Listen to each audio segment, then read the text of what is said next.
Добар ден, почитувани. Добре дојдовте во најновата Телма амбуланта. Денешното издание го реализираме во соработка со клиничката болница Жан Митрев.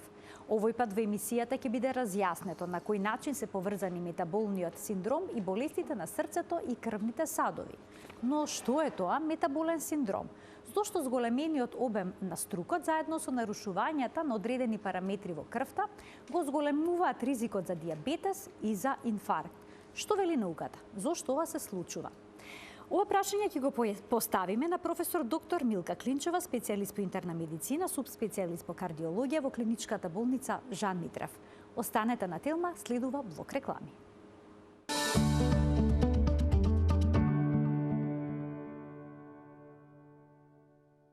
Во денешната Телма амбуланта зборуваме за метаболниот синдром, чиј што основен симптом е стомачата дебелина.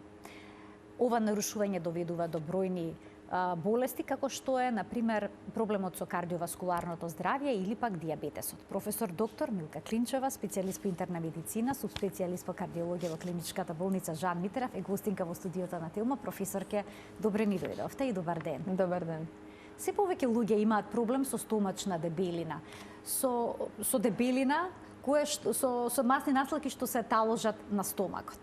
Зошто оваа дебелина е толку проблематична? Значи, обезноста сама по себе представува проблем. И тоа не е само естетски проблем, не е маснотијата, липидите само депо на масти, туку представува еден ендокрин орган. Значи, ако сватиме дека адипозното ткиво е живо и функционира, тогаш можеме да сватиме дека влие врз целиот метаболизам и предизвикува понатаму последица една од нив се кардиоваскуларните заболувања. И тоа спаѓа во една група на така наречени кардиометаболизам. И свесноста и интересот за овој тип на заболување се поголемо. Самото адипозно ткиво, пред се белото, има бело и сиво и мешано адипозно ткиво, меѓутоа белото адипозно ткиво представува еден голем ендокрин орган кој што сам по себе секретира хормони, например стероидни естрогени хормони, потоа секретира цитокини, интерлеукин 1, тумор некротизирачки фактор алфа. И како ги секретира овие цитокини влијае на инфламацијата, прави воспаление на крвните садови и ендотелна дисфункција. Секретира адипонектин, тоа е посебен хормон кој што влијае на инсулинската сензитивност, лептин, хормонот на ситоста. Меѓутоа тоа е еден комплексен процес кој што на крајот влијае пред се на инсулинската сензитивност. И не е само количината на адипозно ткиво во организмот, туку и дистрибуцијата на адипозното ткиво. Оние кои што се од периферен тип, повеќе се отечени екстремитетите адипозни. Значи има дебелина на бутовите, на нозете, задникот, рацете. Тоа е со поголема инсулинска сензитивност. Полошата варијанта е инсулинската резистентност, а тоа се јавува кај оние луѓе кои што имаат адипозно ткиво околу стомакот, односно во пределот на стомакот и градниот кош. Тоа е тој централен тип. И тука овој тип на адипозно ткиво води до зголемена резистентност, отпорност на клетките кон инсулин и хипергликемија и од тука дијабетес мелитус, а тоа е веќе развој на кардиоваскуларни заболувања. Професорке, овие масти што се таложат во стомакот и на градниот кош се висцеларни масти, што можеме да прочитаме опасни, штетни, лоши висцеларни масти? Да, тоа е подкожно масно ткиво, значи и висцерално, значи во самиот оментум. И овие масни клетки што се и на оментумот ги лачат овие меѓу органите, да ги лачат овие хормони и тоа доведува понатаму до последици. Меѓутоа тука и оваа стомачна адипозност или околу половината. Вела дека метаболниот синдром нема симптоми, но од друга страна можеме да прочитаме дека основен симптом е стомачата дебелина. Па дали оној кројачки метар всушност е главна дијагностичка алатка при утврдувањето на болеста? Вака, Значи, го мерите ли секогаш на струкот, обемот на струкот кај обемот пациентите? на струкот треба да се мери и тоа е важен кардиоваскуларен ризик фактор. Обичано се смета 102 сантима кај мажи обем на струк и над 102 сантиметри тоа е веќе ризик за тоа е веќе абдоминална обезност, а 88 сантиметри кај жени. Без разлика на висината? Без разлика. Значи 88 кај жени, 88 кај жени и 102 кај мажи. Независно од висината. И тоа е еден од симптоми, еден од диагнозите во метаболниот синдром. Тоа е абдоминалната обезност. Меѓутоа не оди само таа абдоминална обезност носи други заболувања, а тоа се високиот крвен притисок, зголеменото ниво на триглицериди, намаленото ниво на добриот холестерол и гликозната интолеранција, односно инсулинската резистентност. Колкото овие параметри треба да се нарушени за да сметате, значи покрај стомачната дебелина, колкото овие параметри што ги наброевте треба да бидат нарушени за да сметате дека еден пациент има метаболен синдром? Тоа се отприлика 5, меѓутоа над 3 веќе и најмалку 3 зборува за метаболен синдром. Но тие секогаш одат заедно. Не можете да имате стомачна дебелина, а да не очекувате дека има гликозна интолеранција. Тоа се оди заедно. Значи секој што има стомачна дебелина има гликозна интолеранција, односно покачен инсулин? Најчесто да. Сега има уште една дилема. Дали стомачната дебелина доведува до инсулинска резистенција, односно зголемен инсулин, или обратно, зголемениот инсулин пак доведува до стомачна дебелина? Тие се подржуваат едно со друго, меѓутоа првичниот тригер е абдоминалната обезност. Абдоминалната обезност е таа која што доведува до зголемено производство на некој начин на инсулин, зголемена потреба од инсулин, меѓутоа намалено врзување на инсулинот за клетките и намален влез на гликозата во клетките. Значи, ние имаме и хиперинсулинемија, и хипергликемија, а истовремено имаме помалку гликоза во клетките и нефункционален инсулин. И оваа инсулинска резистентност е всушност клучниот момент во овој метаболен синдром.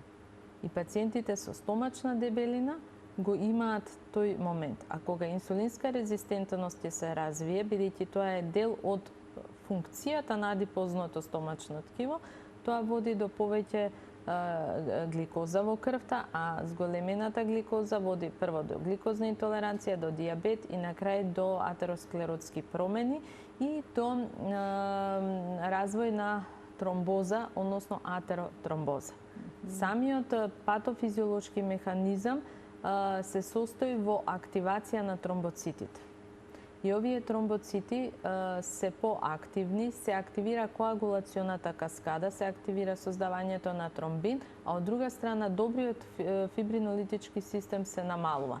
И тоа е исто така последица на инхибиторот на плазминиот, на активаторот на плазминогенот кој се лачи од адипоцитите. Значи, се е тоа поврзано.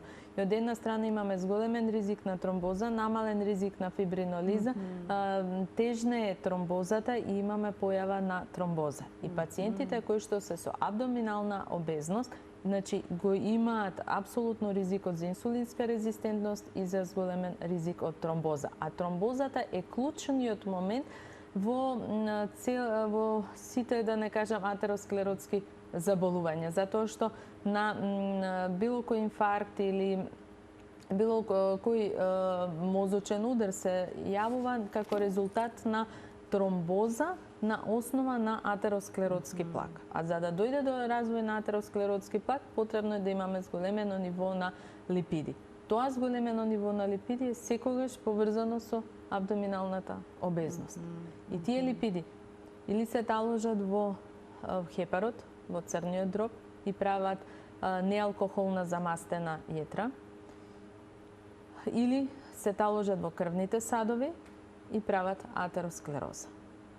Така да сите пациенти кои што се со стомачна дебелина, потребно е да имаат редовни кардиоваскуларни прегледи, и кај тие пациенти секогаш ние како кардиолози треба да размислуваме за дека абдоминалната обезност е дел од еден синдром, а тоа е метаболниот синдром. И тие заболувања, притисок, масноти, шеќер, дебелина, одат секогаш заедно. Едното си го носи од другото.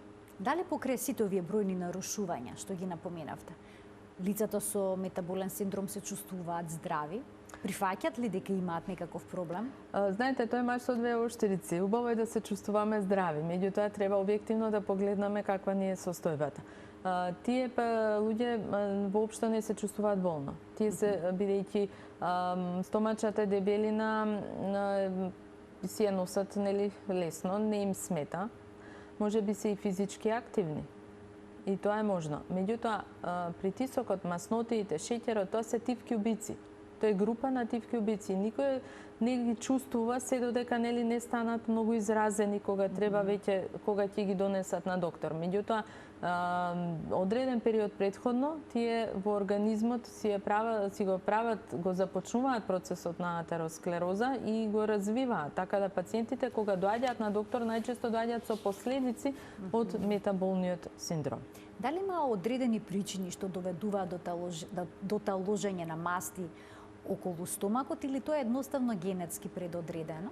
Да, тука има и генетска предиспозиција, меѓутоа и седентарниот начин на живот, значи повеќе седиме, физичката неактивност, конзумација на заситени масни киселини, исхрана сиромашна со влакна, со целулоза, цигарите како еден голем ризик фактор, значи сето тоа доведува до таложење на адипозно ткиво.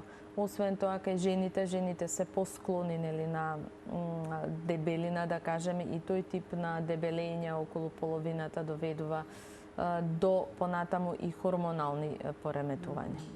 Бидејќи споменавте адипозното ткиво се однесува како хормонски орган, односно орган што излачува ендокрин орган кој што излачува хормони. Ќе ги поканим и гледачите да се вклучат во денешната тема амбуланта, почитувани од овој момент емисијата е контакт на професор доктор Милка Клинчева, специјалист по интерна медицина, субспецијалист по кардиологија во клиничката болница Жан Митрев, е гостинка во студиото на Телма. Таа ќе ги даде сите одговори на прашањата кои што ве мачат, да се поврзани со стомачната дебелина, метаболниот синдром и болестите на срцето и крвните садови. Кога некој пациент ќе се обрати кај вас со стомачна дебелина, како изгледа прегледот? Што најнапред превземате? Прво треба, покрај тоа што ќе измерите, каков е обемот на струкот? Да, мериме стомачна обем на струк. Меѓутоа, кај пациентите правиме покрај електрокардиографскиот, ехокардиографија обавезно и ехо на абдомен, тоа иде заедно, бидејќи ние како кардиолози свативме дека организмот треба да се гледа во целина и крвните садови поминуваат низ целиот организам и затоа секогаш кога ги гледаме како целина. Не само крвните садови, туку и другите органи. Клучна улога тука е хепарот. Хепарот, црниот дроб, многу ни кажува за животниот стил на пациентот. Изгледот исто така многу ни кажува за животниот стил. Така да пациентот, кога ќе влезе уште од врата, ние имаме насоки кон кој правец треба да се движиме. Крвните садови, каротидите, интимата за дебелувањето на каротидите, исто така е многу важен дел од испитувањето. Доплер на каротидни артерии и доплер на периферија. Потоа ехо на стомак, сето тоа ни кажува, ехо на срце се разбира, тоа е клучниот момент, меѓутоа сето тоа ни кажува во колку пациентот е ризичен за кардиоваскуларни заболувања. Правиме скоринг и според тоа дали е во низок, среден, висок или многу висок ризик, понатаму даваме и такви совети и тоа е веќе индивидуално. Нивоата на шеќерот, на притисокот, на мастите треба да бидат за секој пациент различни, во зависност од тоа колкав им е ризикот од кардиоваскуларни заболувања.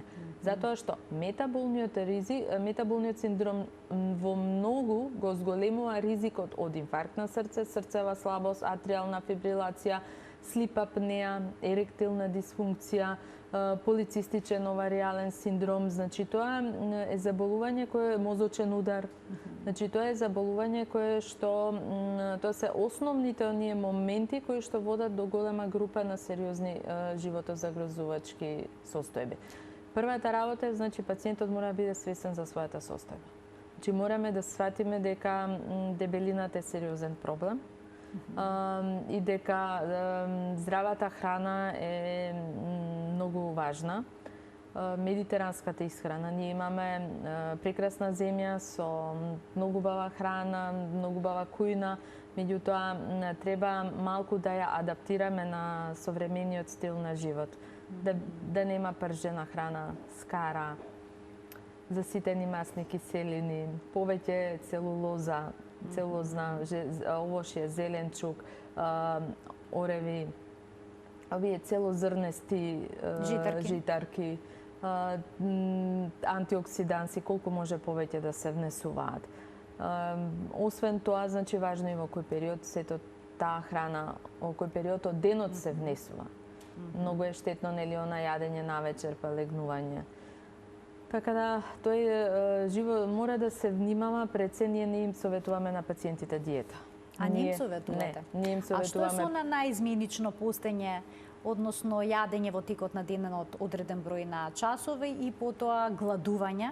Тоа се докажа како многу здраво.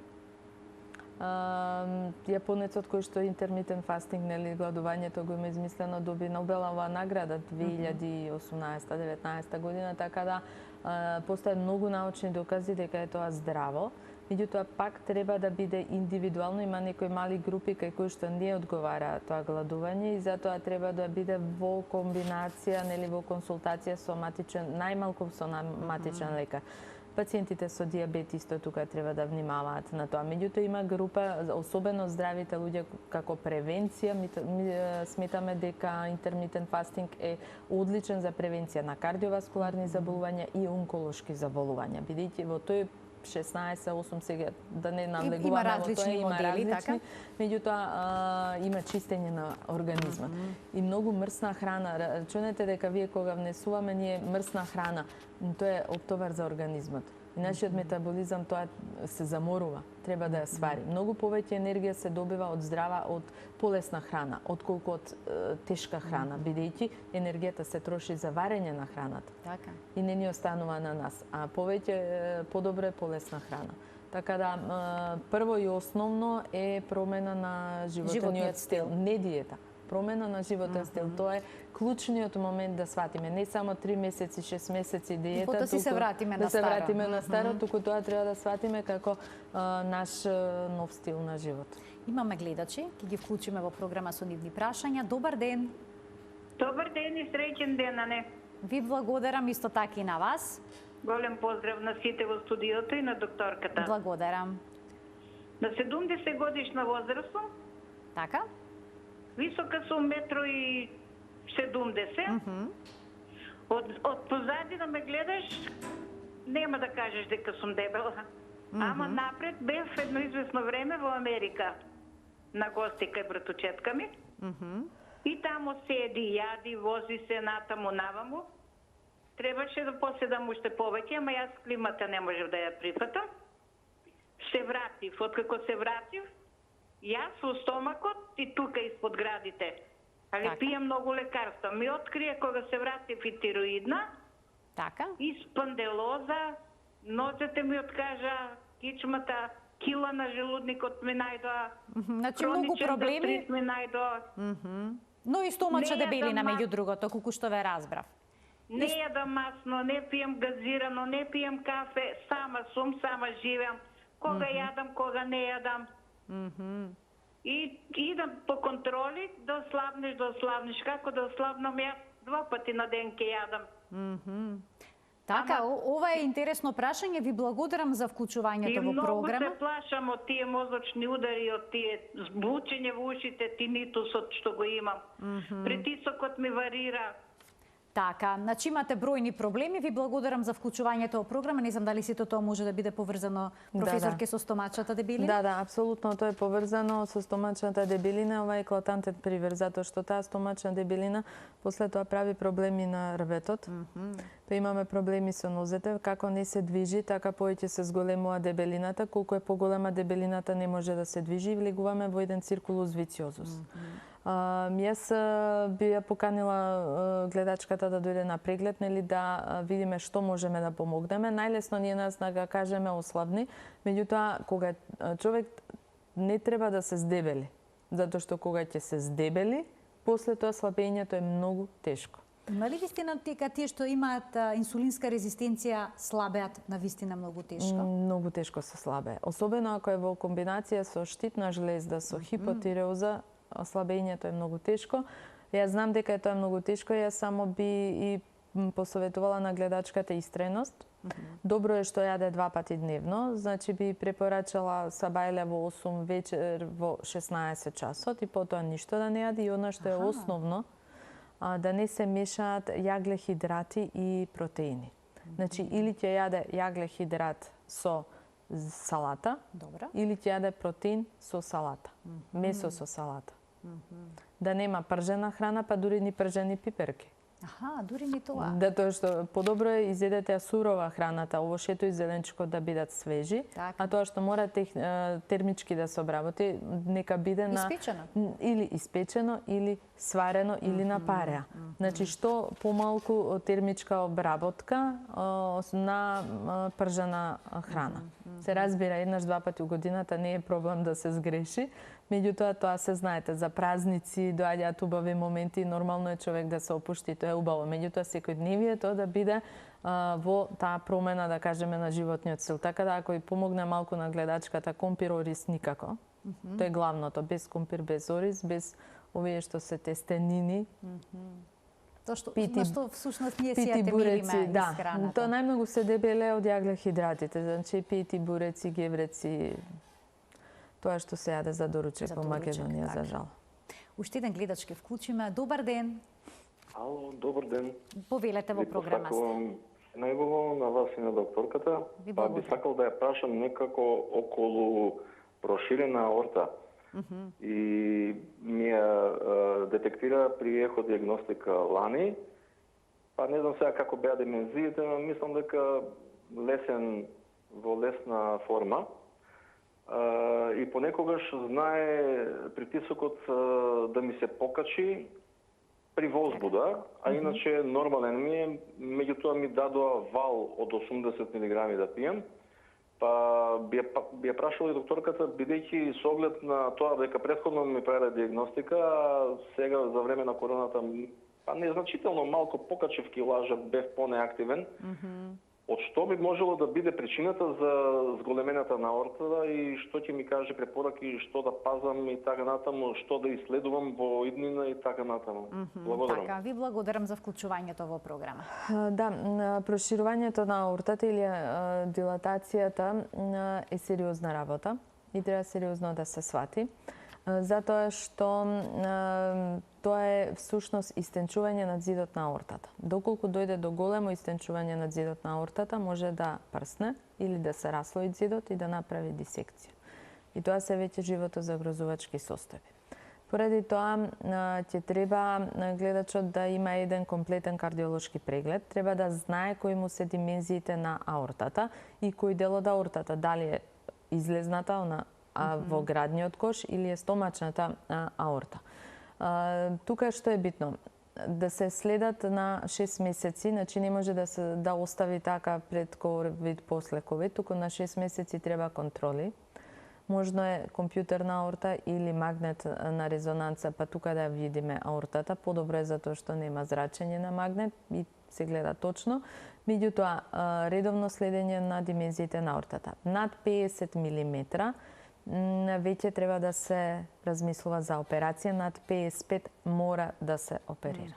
Затоа што колку повеќе аортата се шири, толку е поголем ризикот таа да прсне. А ако прсне, тоа е животозагрижувачка состојба. А може ли нешто со животниот стил да се животниот стил е туку многу важен, а тоа значи слабење. Тоа што го зборуваме денеска, промена на животен стил, зголемено движење. Второ, солената храна да биде сведена на минимум, затоа што солената храна го ја задржува водата, го качува крвниот притисок. Кај него во овој случај не сме притисокот да биде над 130/80. Значи, не сме малку да се зголеми. Секое зголемување на притисокот го се ризикува проширување на аортата. Така да намален несна солена храна, мрсна храна, зголемена физичка активност, тегови, тешко не смее да се дига, редовни кардиолошки прегледи, за почеток ви реков ехокардиографија плюс компјутер или магнет, зависно тоа колку е проширена аортата, и тука зависно од димензиите зависи дали е аортната, ако е асцендентната аорта, дали е тролисна или дволисна. Ако е дволисна бикуспидна аортна валвула со две ливчиња, тогаш веќе над 45 мм треба да се оперира. Ако се работи за личност која што е елонгирана, така наречен Марфанов синдром, тогаш веќе размислуваме и на 45 мм да оперираме. Така да тоа е све индивидуално во принцип. Да не кажа гледачот дали пуши цигари, цигарите веднаш да се отстранат доколку ги пуши, затоа што цигарите делуваат на атеросклерозата, на ѕидот на аортата и доведуваат до руптура, особено кај стомачната аорта. Така да цигарите да се остават, да се ослабне, да се зголеми физичката активност и редовни кардиолошки прегледи. Стомачната дебелина влие, адипозноста, метаболниот синдром го зголемува ризикот од заболување на аортата и компликации од аортата. Уште 20 гледачи имаме, ќе ги вклучиме во програма. Добар ден за првиот од нив. Ало? Повелете, ве слушаме во програмата. Добар ден. Да прашам докторката. Ало? Така ве слушаме, го следиме, го очекуваме вашето прашање. Добро. Јас сум... Ние се бркаме некој или јас сум тоа? Да, вие сте, сакавте, предпоставувам да кажете да... Јас сум... Имам лупање на срцето. Многу ми лупа. Разболех се многу пред това, јавам со Делчево. И ми дадоа, бех на лекар, бех на специјалист у Штип. Така, и што ви дадоа? Така. Дадоа ми, рече го, 3 лекови, 3 метазодин, не мога да ги прочитам, амиодор, лекови од 200 мг, тие, ама ме гуши тука во градите. Многу ме гуши. Така, значи и покрај лековите вие чувствувате гушење? Да, и лупање на срце. И лупање на срцето. Ви интересира што може да се преземе и како да ви се среди проблемот. Сега, само да прашам докторката друго. Ајде, добро. Имам тироидна жлеза, нема кој да ти објасни.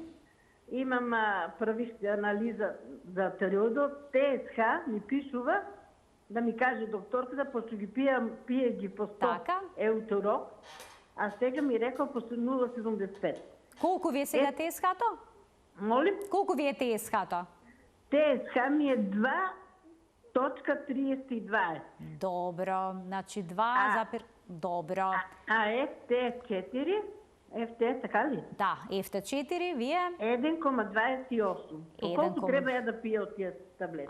Добро, ви благодарам за вклучувањето во програма. Професорке, што можете да кажете за оваа состојба? Сега телефонски вака, телефонски јас не би смеела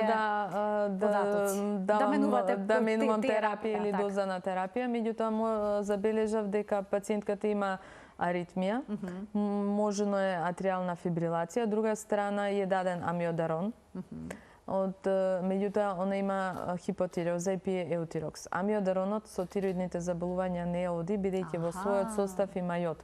Така да, можно е терапијата да не е ефикасна затоа што амиодарон и не сме кај хипотиреоза да се даде. Јас би ја поканила на преглед за да дадеме соодветна терапија. Значи, прво да видиме кој тип на тахикардија и второ, апсолутно треба тука промена на терапијата.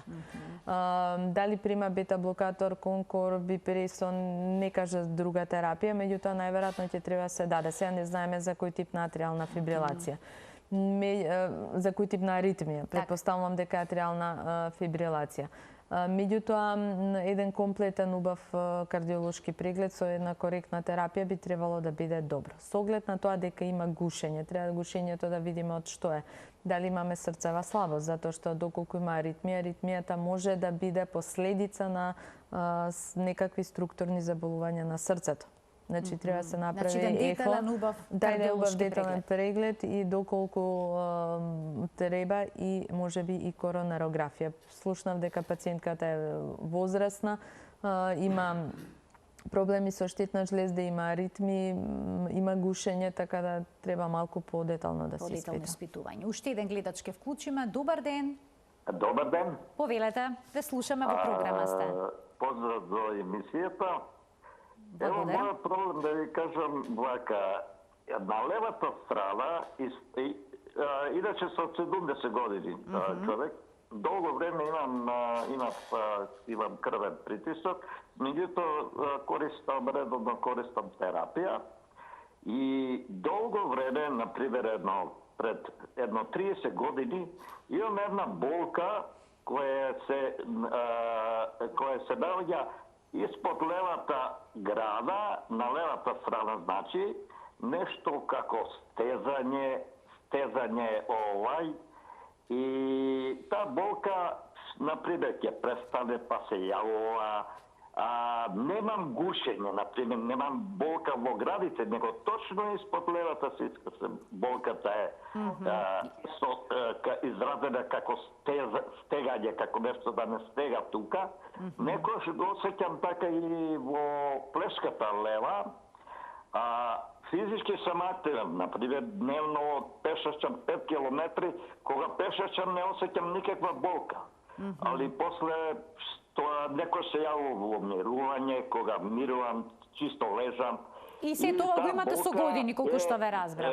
Веќе, може би 30 години, така, ја нема, ја има. Аха, па ви интересира што може да биде? Да, ме интересира што може да биде. Праве секо на срце. Така, колку време трае болката? Дали трае минути, секунди? Како можете да опишете колку време трае? Може да трае, например, и со сати може да трае. Аха, и со часови да чувствувате, па потоа се повеќе. Може 15 минути. Мислим, не оно да е минут па да ја снема, него може да трае долго. А дали само во една точка ја чувствувате или не? Само во една точка, да. Само во една точка. Испод тука меѓу ребрата, испод левата сиска. Така, добро. Ви благодарам за вклучувањето во програма. Професор, ке можете врз ова насетова да дадете некакви насоки? Пациентот има 30 години болка во една точка, од левата страна на градниот кош, која што некогаш иде кон левата плешка.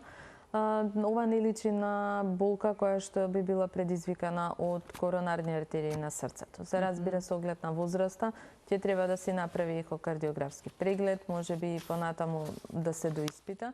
Меѓутоа, оваа болка не би требало да е од срце. Болка која што трае подолго 20 минути е или инфаркт на срцето, или не е од срце. Така да треба да се размислува малку пошироко.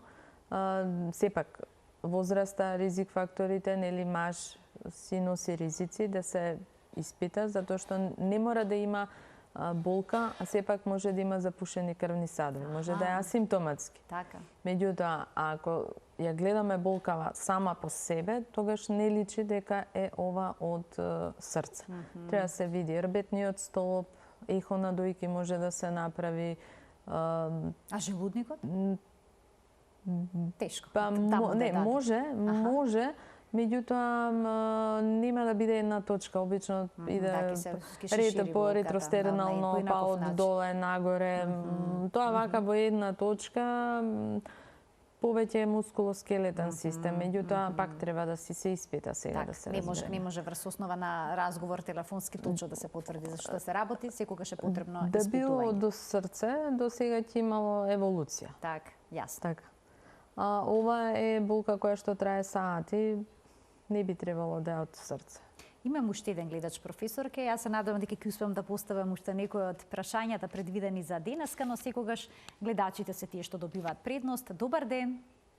Добар ден, дали сум јас на линија? Да, вие сте во програма, ве слушаме. И го очекуваме вашето прашање. И би сакала да ја замолам докторката, ако може да ми одговори. Пред 10 дена почина кај нив пациентка од внатрешноста. Дојде во животозагрозувачка состојба со прсната аорта. Операцијата траела околу 5,5 часа, била многу успешна и пациентката почнала многу убаво да се опоравува. Грижа имала извонредна, нега имала извонредна и дури ја спустија на одделение. Меѓутоа, потоа на белите дробови се појавила вода, таа 2 пати ја бушеле и ја ваделе водата и повторно ја вратиле на интензивна нега и одбивала да јаде. Престанала да јаде, желудникот и цревата најверојатно и се наполниле со течност. Да молам, што е причината при толкава нега, при толкава успешна операција, инаку изразито слаба. Мислам, коска и кожа, буквално од последните 20 години. Така. Примете сочувство најнапред и благодарам за вклучувањето во програма. Ова се... Да, ова многу ми е жал и мислам дека знам за кого се работи. Прво, аортата, и тоа беше тешка операција и многу сериозна операција, меѓутоа тоа не е само пукнате само еден дел од аортата, пукнате цела аорта, а ние го заменуваме само едниот дел. Меѓутоа, флепот си продолжува надоле, а од тој флеп, од таа десцендентна аорта и абдоминална аорта искачаат артериите за стомачните органи. Сега не знам детали, меѓутоа по ова што ми го кажа гледачката и по тоа што сум информирана, најверојатно се работи за, предпоставувам сега, нели тоа треба да видиме, за мезентеријална тромбоза. Тоа е нешто што е природен тек на болест, за жал. И тоа можело да се случи и за месец дена, и за 2 месеца. Тоа е нешто што ние тука и покрај сите лекови, покрај се не можеме да влијаеме. Екстремната слабост, исто како и дебелината екстремност, се 2 екстрема кои го зголемуваат ризикот од кардиоваскуларни заболувања. Значи не само дебелината, не само дебелината, и кахексијата и слабоста исто така е ризик фактор. И луѓето кои што се напротив пак многу слаби исто така имаат зголемен ризик и после операција. Така да ова се големи тешки операции. Ние затоа зборуваме, затоа идеме на превенција. Превенција, затоа што смртноста од аортата е навистина сериозна животозагрозувачка. Многу луѓе сме спасиле, меѓутоа за жал мал е бројот, но се присутени и тоа е медицината, тоа е дел од животот. За жал секаде е така и кај нас. За жал не можеме на сите да им помогнеме. Многу би сакале. Меѓутоа и покрај сите наши максимални напори, природниот тек на болеста си го прави своето. Уште еден гледач ке вклучиме. Добар ден. Можни. Ало? Да, ве слушаме, во програма сте, повелете. Добар ден, се јавам од Неготино. Така. Сакам да прашам, од поодамна, од 47 години зголемен притисок, меѓутоа дисциплинирано го регулирав, се ми беше ретко се случуваше над нормала, до 140, до 150. Сега нагло па почна да ми паѓа, сум особа во надвинати години, 83 години, меѓутоа сега се плашам со пред да ги испијам опцињата, ги пијам толку редовно, сум дисциплинирана, меѓутоа ми се јавува некоја жестина во лицето наеднаш и ми се појачаа ритмите на срцето, а притисокот ми е низок. А порано имав колку низок? Колку низок? Најмногу до 150 кој се каче го осеќав. Аха, сега колку ви е? До 150 нема стигнато. А сега рековте дека ви е низок. Колку ви е? терапија. Сега рековте дека ви е низок притисокот. Што значи тоа низок? Колку? Сега понизок, до 105, 120, тука ми е 105. Најмалку со може да биде. Добро. Неки беше и со 66. Така, и не се чувствувате добро, тежина во лицето, срцебиење, колку што ве разбрав. Откако ќе ги спиете апчињата, ако добро сватив, така? Живе. Така, добро. Ќе ме јаве таа жестината и добивам тахикардија на срцето. Мала. Амлопин или Еве професорката има прашање до вас, повелете. Дали пиете амлопин или кордипин? Пием ова за чеки да го отворам. А сега, ако можете на брзина да се сетите. Пресо пием и скоприл пием. Така, добро. Навечер пием амлопидин. Аха, добро, готово. Да, тоа е тоа, се амлодипин. разјаснивме што пиете. Ви благодарам за вклучувањето во програма, професорке. Амлодипинот јас би го исклучила. Тоа би го исклучила? Да, тоа би го исклучила затоа што тие црвенила може да се како несакан ефект од амлодипинот. Тоа е возрастна господја на своји 83 години. Ке неа притисокот идеално би било да биде помеѓу 130 и 140. И да, и таа сигурно возрастните значи има поинаква граница на крвниот притисок. Да, веќе се направија некакви граници на притисокот. До 70 години треба да биде помеѓу 120 и 130, а возрастните веќе над 75 години може 130 до 140, затоа што сепак ни треба крвен притисок нели за мозокот. Работа на мозокот, така. Меѓутоа кај неа, да, ја би го исклучила амлопинот и би ја поканила на преглед, затоа што треба да видиме имаат аритмија. Аритмијата исто знае да биде да го намали притисокот, доколку е брз пулсот. Може да се намали притисокот. Потоа треба да се прилагоди терапијата. Мислам дека не е ништо страшно, меѓутоа еден добар ехокардиографски преглед ќе треба да се направи. Имам уште малку време до крајот. Јас би сакала уште неколку прашања да ви поставам кои што се поврзани со темата на која што говоревме, а тоа е метаболниот синдром и ризикот од кардиоваскуларни заболувања. Колку килограми еден пациент со стомачна дебелина би требало да ослаби за да се намалат ризиците од овие заболувања? Меѓу други, покрај кардиоваскуларните заболувања, тука и дијабетесот. Со секој ослабнат килограм се намалува за 5 мм живин столб систолниот крвен притисок. Од само 1 килограм? Да, така да за 10, извинете, за 10 килограми 5 мм. Меѓутоа, тоа е индивидуално, нели? Се намалува ризикот од дијабет, се подобрува метаболизмот, се намалува нивото на липиди.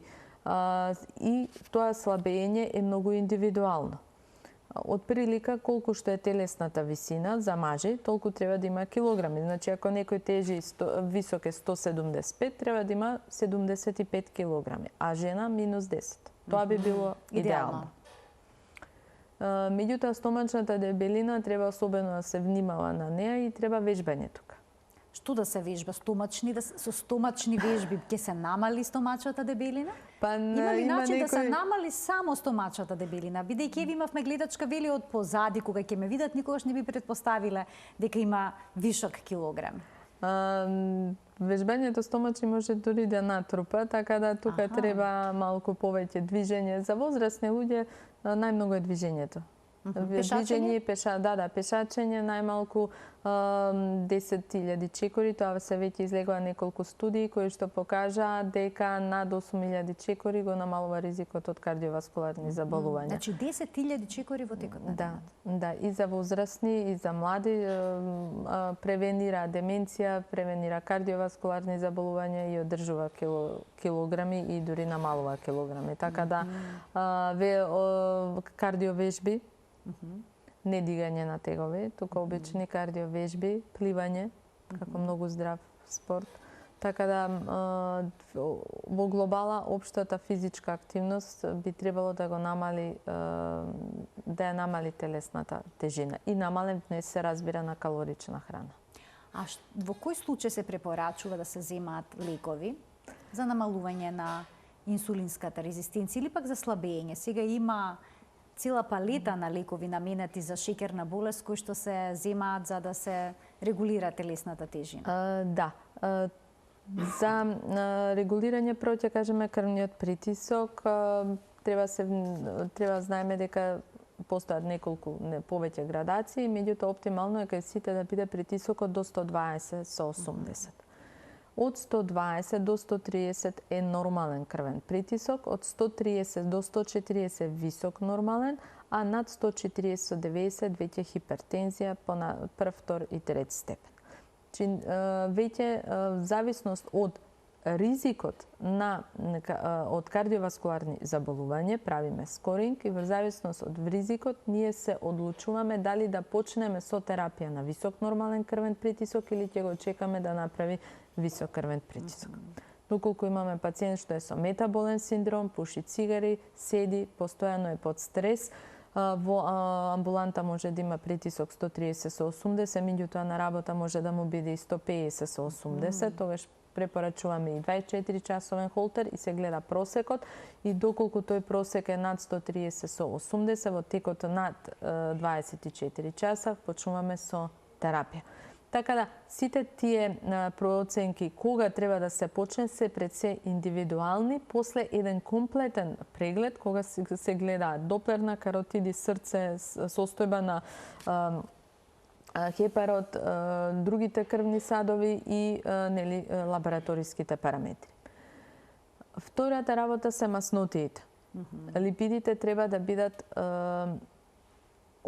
под одлична контрола. Ако имаме пациент кој што е со многу висок ризик за кардиоваскуларни заболувања или со веќе докажана атеросклероза, ЛДЛ-от треба да биде под 1,4 милимоли на литар.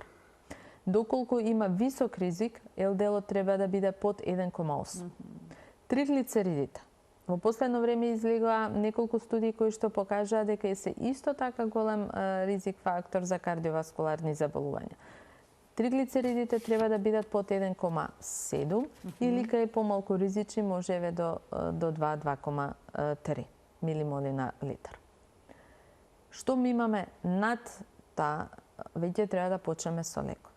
Сега, тие лекови можат кај човек што има низок ризик од кардиоваскуларни заболувања, кој не е многу по кафаните, не е многу по седењето, можеме да му дадеме 6 месеци, 1 година природни лекови и тогаш да видиме како дали ќе се регулира. Ако се регулира во ред, ако не, тогаш треба да се почне со статините. Нема штета од лекови, има штета од овие природни тивки убици. И за диабетот, значи сите пациенти со стомачна дебелина мораме да ги скринираме и со замастена јетра. Мора да имаат скрининг за шеќерна болест. Пред диабет се смета кога е нагладно од прилика 5,6 до 6,5. Се прави тромесечен шеќер, ако треба и други додатни испитувања, меѓутоа се следи пациентот и треба навреме да се почне со терапија. Некој ќе добие инфаркт или мозочен удар. Треба превенција. Некој ќе прсне аортата. Треба превенција. Клучна превенцијата и заштитата на здравието. Да, затоа се овие емисии, затоа зборуваме да не дојдеме до компликации. Или веќе, ако генетски постои предиспозиција да таа компликација се за 10-20 години се одложи. Не е исто да се добие инфаркт на 40 и на 60 или на 80 години. Така да превенцијата е клучна во метаболниот синдром. За слабењето, да, во последно време има многу популарни лекови, меѓутоа ниту еден лек во светот нема магично стапче. Не е магично стапче. Ниту ние докторите сме магионичари. Значи, да, има GLP-1, тоа е на цела група на лекови, ги има и во Македонија. За жал, мислам дека повеќе одат приватно отколку државно. Се плаќаат, пациентите си се боцкаат, си примаат терапија, но едни слабеа, други не. Разликата е во физичката активност. Не значи физичката активност и промената на животниот стил повторно се клучени. Не лекот. Така, значи да заклучиме. промена на животниот стил како дел од превенцијата за заштита на здравјето меѓу другото и од метаболен синдром и болести на срцето и крвните садови. Професор, ке ви благодарам многу за вашето денешно гостување, што одговоривте на вистина многу прашања и на гледачите, но секако и наши. Ми беше задоволство секогаш убаво во вашата емисија и би сакала да им честитам Божиќ и новогодишни празници на вашите гледачи. Посакам пред се многу здравје, да ги слушаат советите, да ги применат и се гледаме следната година. Професорки, и вам ви посакувам се најубаво и среќни празници. Почитувани, ова беше уште една емисија реализирана во соработка со клиничката болница Жан Митрев. Ви благодарам за вниманието со кое што не следевте. Ви посакувам пријатен ден.